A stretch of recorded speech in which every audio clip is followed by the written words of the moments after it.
Hello friends, मैं शीतल यादव उत्तराखंड काजीपुर से आप सबका स्वागत करती हूँ अपने ब्लॉग में। और उम्मीद करती हूँ आप सब बहुत अच्छे होंगे अपने अपने घर। और आज मैंने सुबह से ब्लॉग नहीं बनाया क्योंकि मैं आज सुबह 10:30 बजे घर से निकल गई थी।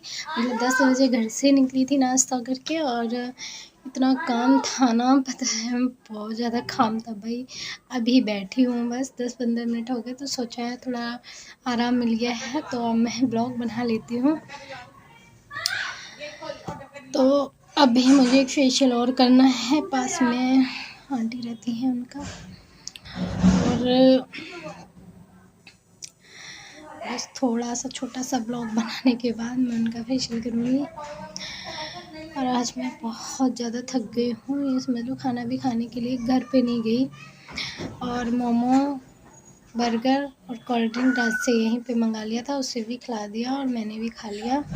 राज रात आ गया है अपनी दादी के यहाँ से। एक अपने हाईलाइट किए थे हल्के हल्के से बाल, तो क्योंकि मुझे ज़्यादा पसंद नहीं है। और अब मैं बैठी हुई हूँ तो मैंने सोचा थोड़ा सा ब्लॉग बना लेती हूँ। और आप लोग कहाँ कहाँ से हैं प्लीज़ मुझे बताना ज़रूर। और मेरा ब्लॉग कैसा लगता है, अच्छा भी लगता है या नहीं? अच्छा ही लगता होगा ना, ज़्यादा देखते हो तो आप लोग। और मैं मेहनत भी तो करती हूँ ना, ब्लॉग बनाती हूँ। बट बहुत अच्छे लोग हैं जितने भी मुझसे जुड़े हुए हैं। और सच में मैं थक गई हूँ यार। पता है एक चीज़ क्या देखी मैंने, देखा कि मुझे अड्डा की चप्पल लेने का ना शौक़ चढ़ा हुआ था। मतलब कहते हैं ना एक तरीके से कि हमें कोई चीज़ अच्छी लगती है, हमारे दिल को भाती है। और एक होता है ना कि हमें किसी कंपनी को लेना ही लेना है यार। तो मेरे दिमाग में और दिल में ना बहुत टाइम से ये बात आ रही थी कि मुझे अड्डा की चप्पलें लेनी है। तो मैंने ऑनलाइन बहुत टाइम से मैं सर्च कर रही थी, बट मैंने मंगाई नहीं क्योंकि मेरे दिमाग में ये था यार मार्केट, बहुत लोग कहते हैं मार्केट में सही मिल जाती है। तो ये बात सही भी है कि मार्केट में चीज़ें सही सस्ती मिल जाती हैं ऑनलाइन से, और आप जाके रिटर्न भी कर सकते हो। रिटर्न इन पे भी हो जाता है, मीशो उस पर, फ्लिपकार्ट पे, अमेज़ोन वगैरह पे। बट मैंने मार्केट में वो भी एक दाम के शोरूम पे मैं गई और मैंने अड्डा की चप्पलें ली। और आपको दिखाती हूँ चप्पलें कितनी अच्छी हैं। तो वहाँ पे तो दिखा रहे हैं 699 रुपये की, 700 रुपये की, 800 रुपये की फ़्लिपकार्ट पे, क्योंकि मैं फ़्लिपकार्ट से ज़्यादा चीज़ें मंगाती हूँ इसलिए। और फ़्लिपकार्ट से मैंने बैलून का पाउच मंगाया है 165 का। अभी मैंने खोल के नहीं देखा है कैसा है, रखा हुआ है। और ये देखो मेरी अड्डा की चप्पलें हैं, मैं दिखा देती हूँ आपको। लेकिन बहुत फैंसी और पार्टी वियर चप्पल है। ये देखो अड्डा की चप्पल है ना, अड्डा की है। और ये आप देख सकते हैं ना कि पैर में, और पता है जो हमारी हील की चप्पलें होती है ना उनसे भी ज़्यादा सुंदर है यार। ये देखो कितनी सुंदर लग रही है ना पैरों में यार, कितनी प्यारी लग रही है ये पैरों में पहनने के बाद ना। और कई जनों ने तो मुझसे कह दिया है कि आप कहाँ से लेके आई हो, वही हमें भी लेके चलना, हम भी लेके आएंगे। मैंने कहा ठीक है, मैं शॉप बता दूँगी आपको, आप ले आना वहाँ से।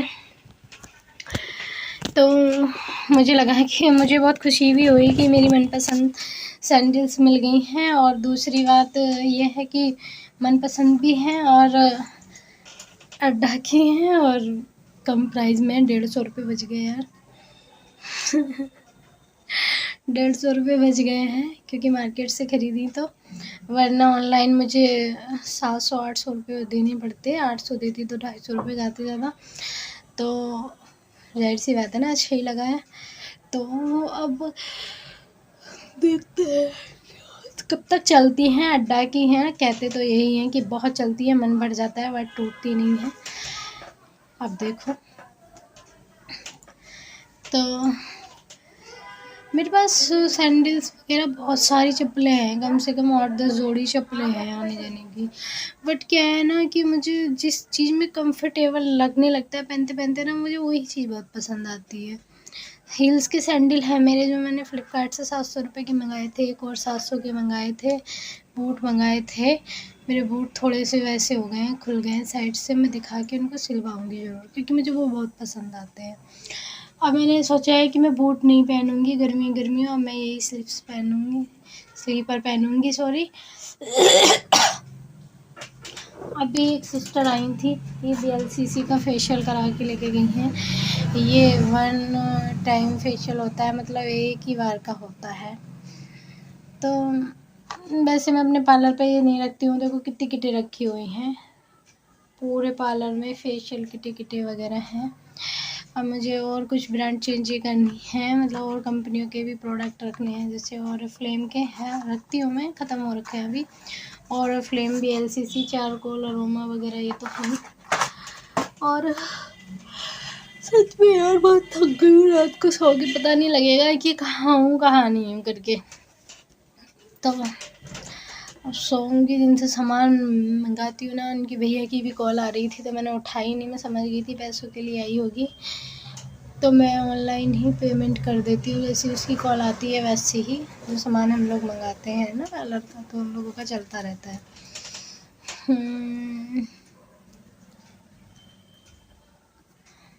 तो अब मैं क्या करूँ, आंटी को कॉल करती हूँ, उनसे पूछती हूँ कितनी देर में कराना है उनको, और फिर मैं जाके शॉप बढ़ा दूँगी। मैं 7 बजे के आसपास, 6 बज चुके हैं, और फिर मैं देखो भाई आराम भी करूँगी क्योंकि मैं थक गई हूँ। मैंने घर की शक्ल नहीं देखी है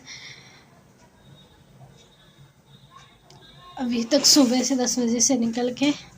कोई बात नहीं है, मैं ऐसी ही हूँ। मुझे काम होता है तो मैं काम करती हूँ, आराम होता है तो आराम करती हूँ, काम नहीं होता तो आराम करती हूँ।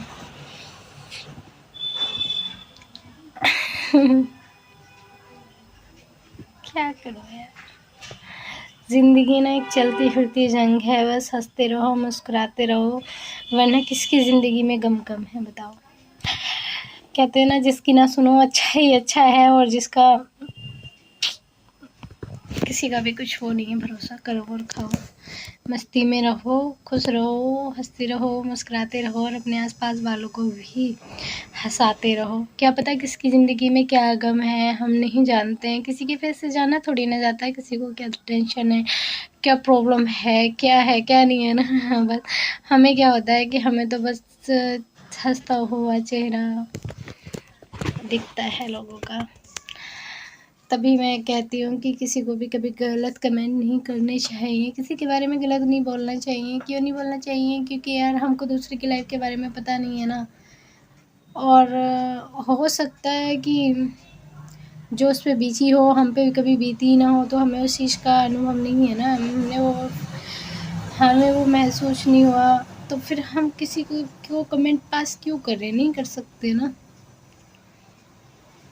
इसलिए नहीं करनी चाहिए कमेंट पास किसी को भी। और मैंने देखा है अधिकतर यूट्यूब पे कोई फेमस हो जाए या कुछ भी हो जाए तो लोग कमेंट करने लगते हैं, दुनिया भर की बातें करते हैं, गलत गलत मैसेज करते हैं। मैं बहुत लोगों के मैसेज आगे पढ़ती हूँ, तो मैं सोचती हूँ यार सच में लोग ऐसे होते हैं? सच में इतनी गंदगी भी है?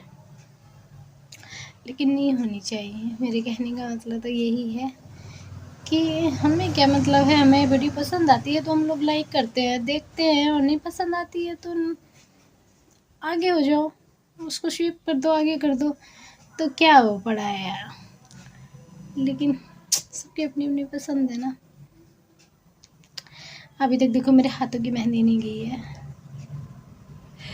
लेकिन हाँ यार मैंने एक वीडियो देखी, पता है एक माँ अपने बच्चे को, पता है भाई साल भर का भी नहीं होगा, बेबी छोटा सा बेटा, उसको ऐसे टांग पकड़ी उसने अपनी घरेलू लड़ाई में, दे दूँ दे दूँ दे दूँ। पता नहीं कहाँ का है वो वीडियो, गंवार लेडी साड़ी पहने हुए। उसको मैं गंवार इसलिए बोल रही हूँ ना यार, एक तो आपस का झगड़ा है, जैसे कि मैंने अभी बोला है कि किसी को कमेंट पास नहीं करना चाहिए, तो नहीं करना चाहिए कि किसी के घरेलू विवाद में नहीं पड़ना चाहिए। लेकिन यार किसी के घर में इतना भी कुछ नहीं वो होता है कि कोई माँ अपने बच्चे को मार दे यार इस तरीके से। उसने उसको पटक पटक के मार दिया यार।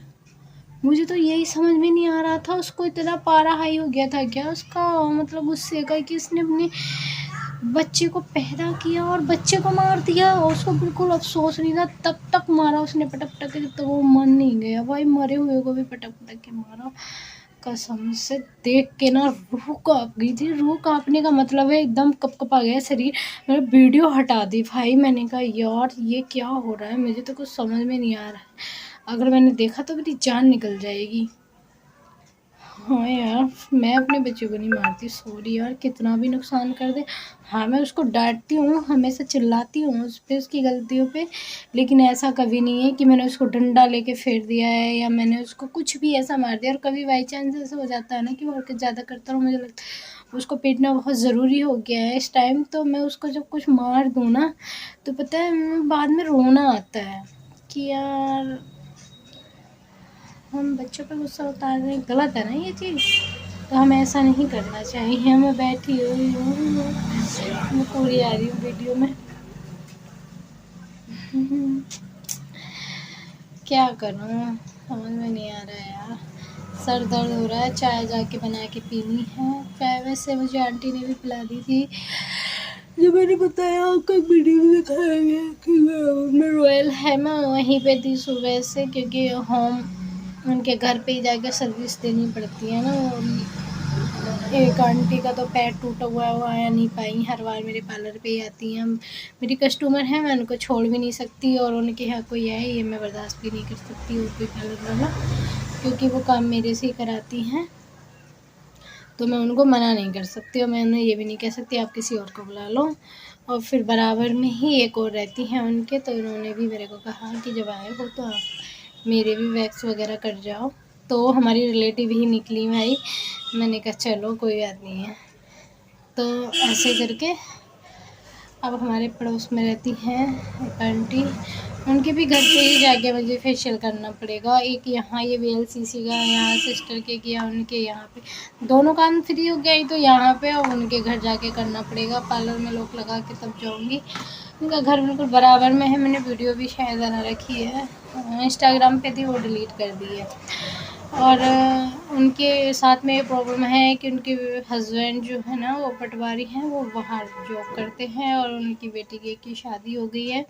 बेटा उनका दिल्ली रहता है, और उनकी एक बिटिया है घर में, घर लॉक करके आ नहीं सकती वो। उनकी बिटिया जो है ना थोड़ी माइंड से मेंटल है। माइंड से मेंटल का मतलब है कि वो ज़्यादा चल नहीं पाती है, हालांकि सबसे बड़ी है वो, लेकिन चल नहीं पाती है, शरीर से बहुत भारी है। कहते हैं ना दिमाग के वीक होते हैं कुछ बच्चे, बोल नहीं पाती है, ऐसे करती है बस, मम्मी पापा ऐसे नहीं करती है, बोल भी नहीं पाती है सही से, बैठती है, खाना उसको दे दो तो खाना खाती है, बट बहुत टाइम को 1-1 घंटे लगा देती है खाना खाने में, और उसको पानी दे दो तो कम से कम 1-1.5 घंटा उसको पानी पीने में लग जाता है। इस तरीके से उसका बिहेवियर है। उसको अकेला छोड़ दो तो रोती है, सामानों को फेंकती है, तोड़ती है। अगर उसको बंद कर आओ तो वो बहुत नुकसान कर सकती है घर में, और ख़ुद को भी हानि पहुंचा देगी। तो उनके साथ में ये प्रॉब्लम है, तो उनकी प्रॉब्लम समझते हुए मुझे करना पड़ता है, कोई बात नहीं है। और कल और परसों वैसे टाइम नहीं है, वो होली हुई है, होली निकली है ना, तो अब काम ज़्यादा रहेगा, कम से कम 8-10 दिन तो ज़्यादा ही रहेगा यार। और कोई बात नहीं है, मैं चाहती हूँ यार कि इतना काम रहना है लाइफ में कि बस काम ही काम हो। काम ही काम होना चाहिए यार, ज़िंदगी है ही एक काम। वरना ये शरीर तो पंच तत्वों में लीन होना ही होना है यार, इसका क्या करना है। चलो मिलती हूँ बाद में, मैं आंटी जी को कॉल कर लेती हूँ, उनसे पता करती हूँ, क्योंकि अब रात तक मैं भी नहीं जा, क्योंकि मुझे तो अभी से नींद आ रही है, थकान हो गई है, और ऊपर से यार मेहनत तो मेहनत ही होती है ना, मेहनत करनी पड़ती है। और पता है बहुत लोग मेरे रहन सहन को देख के ना, मेरे आसपास वाले और जिनके यहाँ पे मैं रहती हूँ, मेरे बिहेवियर को देख के, पता है उन लोगों को ऐसा नहीं लगता है कि ये शीतल मेहनत करती है, पैसा कमाती है, क्योंकि मेरा रहन सहन ऐसा है, मैं कितना भी काम कर लूँ, मैं अपने कपड़ों को गंदा नहीं होने देती हूँ, और कभी भी अपना हुलिया नहीं बिगड़ने देती हूँ, और अपने पार्लर को, अपने घर को और ख़ुद को इतना मेंटेन करके रखती हूँ, और अपने बेटे को, कि किसी को ये ही नहीं लगता है कि मैं हाउसवाइफ होने के साथ साथ में मैं वर्क भी करती हूँ, काम भी करती हूँ। क्योंकि मैं अपनी गाड़ी को भी स्कूटी को भी हमेशा 8 दिन में 5 दिन में धो देती हूँ। अभी मेरी स्कूटी बहुत गंदी हो गई है क्योंकि मैं इसको घर गई थी तो धो के लेके गई थी, बट वहाँ पे मेरे भैया जो है ना भाई, दोनों भैयों ने स्कूटी चलाई खूब, तो उन्होंने कहीं भी ऐसे गाँव में तो खड़ी की खेतों पे ले जाके, तो पता नहीं कहाँ कहाँ खड़ी करी होगी, उन लोगों को ही पता होगा। तो कलर में भी हो गई है, गुलाल में भी, और मुझे बिल्कुल भी होली के बाद से मुझे इतनी सी भी देर का टाइम नहीं मिल रहा है। देखो मैं सुबह 10 बजे से आई हुई हूँ, तो 10 बजे आप मान सकते हो नहा के झाड़ू पोछा करके और घर का खाना नाश्ता सब करके तब आई हूँ मैं यहाँ 10 बजे। तो फिर मैं 10 बजे से अब घर ही नहीं जा पाई हूँ, और अभी मुझे 7-8 भी बज जाएंगे घर जाने में, तो मैं गाड़ी धो नहीं पाई हूँ। 3 दिन से मुझे टाइम ही नहीं मिला है। अब मैं कल पक्का गाड़ी धोऊँगी, कल मुझे टाइम नहीं मिलेगा मुझे पता है, इसलिए मैं सुबह मॉर्निंग में उठूँगी जल्दी और मैं अपनी गाड़ी धोऊँगी, और हो सकता है तो आज ही मैं धो के अंदर खड़ी कर दूँगी, क्योंकि सुबह को धो के फिर लेके आऊँगी तो डस्ट जम जाती है गीली गाड़ी पे। इस चक्कर में मुझे अभी धोनी पड़ेगी। और मेरी गाड़ी का शीशा भी थोड़ा सा ख़राब वो हो रहा है, तो मैं गाड़ी हो सकता है अपनी गाड़ी भी दिखा के लेकर आऊँ, लेकिन बट अभी हो नहीं पाएगा, कल ही होगा वो सब, तो कल ही करूँगी। और गाड़ी के पेच वगैरह कहाँ रखे हैं मुझे वो ढूंढनी है, जिससे कि मैं उसको बोल्ट शीशे को कर सकूँ। मैंने प्लास्टिक किसी ने तो स्क्रैच आ गए मेरी गाड़ी पे, हम मुझे पता नहीं राज ने कहाँ रख दिया, मुझे खुद से देखना पड़ेगा, कसना पड़ेगा यार। एक तो ये बड़ी टेंशन है, घर का काम, बाहर का काम, दुकान का काम, घर का इतनी सी भी चीज़ लानी है तो मैं ही करती हूँ यार। बड़ी प्रॉब्लम सी नज़र आती है कभी कभी यार, पर बहुत सुकून भरी ज़िंदगी है भाई, अच्छी है। और मुझे ये समझ में नहीं आ रहा राज ने मेरी गाड़ी के पेच वगैरह कहाँ रख दिए हैं, जहाँ भी रखे हैं रखे होंगे यार, देखेंगे। ला ला ला ला ला ला ला ला ला। मेरा पार्लर अच्छा लगता है ना फ्रेंड्स। अब धीरे धीरे ना मैंने जैसे ये काउंटर बनवाया है, मैं ये दोनों चेयर निकालना चाह रही हूँ, और दोनों चेयर निकाल के मैं नई चेयर डालूँगी। अभी नहीं, बट टाइम लगेगा थोड़ा सा यार, साल की कमाई करने के बाद मैं चेयर डालूँगी, इन चेयर को बेच के तब चेयर लूँगी। और मैं सामने चाह रही हूँ कि एक दौड़ते हुए जो 7 घोड़े होते हैं ना, उनकी फ्लैक्सी लगाना चाह रही हूँ मैं। और मैं ये सोच रही हूँ कि उनकी फ्लैक्सी मैं कहाँ पे लगाऊँ, यहाँ शीशे पे लगाऊँ तो बाहर का नहीं दिखेगा, बाहर वालों को अंदर का ना दिखे वो तो ठीक है, लेकिन हमको तो बाहर का दिखना चाहिए ना भाई, इसलिए मैं यहाँ लगवाऊँगी तो बंद हो जाएगा, और सामने लगवाऊँगी यही जगह है तो शीशे नहीं लग पाएंगे बैक साइड वाले। और मैं सोच रही हूँ आगे जहाँ मेरी रैक लगी हुई थी ना, मैं वहाँ पे लगाऊंगी बिल्कुल सामने से, है ना।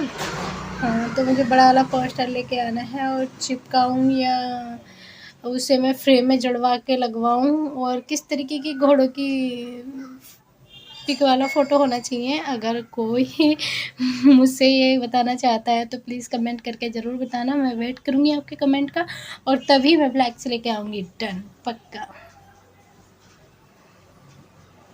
तब तक के लिए tata bye bye, love you friends.